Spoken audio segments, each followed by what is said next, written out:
Hi everybody, it's Chris Byberg, the Director of the National House of Prayer, coming to you today from Ottawa. Well, welcome to 2024. What a fantastic year 23 was. We did so many things, so many great things, so many great partnerships, so many big things happening in the nation. And thank you once again for those of you who partnered with us in prayer, in financing. Thank you. We really, really appreciate it. We can't do this without you. So anyway, we're into 2024. Some big things that are happening in 2024. There are a couple of provincial elections. There may be even a federal one coming up. You just never know.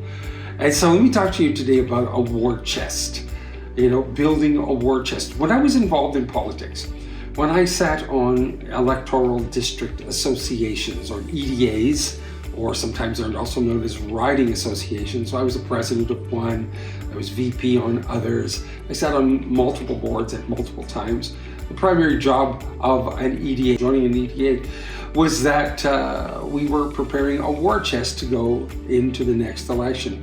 So essentially after one election, after an election is finished, the very next day, the job of the EDA is to get ready for the next election.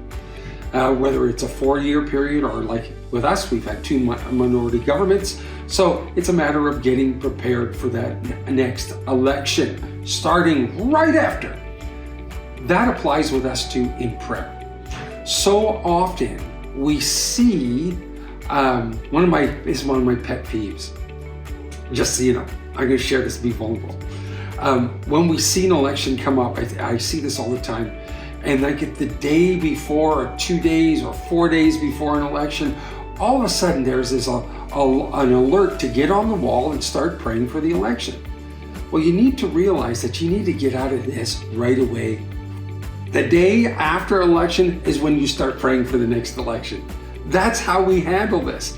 That's the wisest way, because there's so many moving parts. For example, we're in January and February. This is when many of the EDAs that are out there, electoral district associations, they will be having their AGMs, or annual general meetings.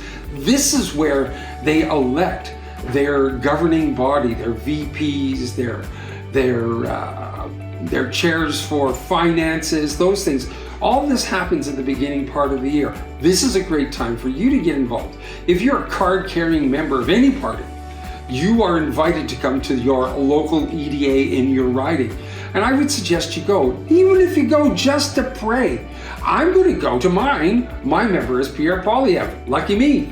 And so his AGM is, I think, is around the 15th of January. Marilyn and I will be going to pray, going to listen, going to hopefully have a chance to meet the member and just talk to him. What I will say is, listen, just to remind him, I'm praying for you.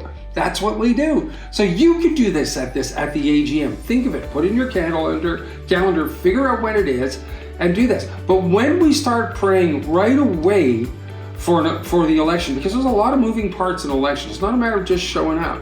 Right now, there are many, many seats that don't have, or many, many ridings that don't have candidates. This is why we should be praying. This is why you should be going to all the candidate meetings, finding out about who's running in your riding. That might be on your favorite team, where you're inclined to vote, but you should be going to those things and finding out, this is when we pray. This is when we pray people in. Let me tell you a story.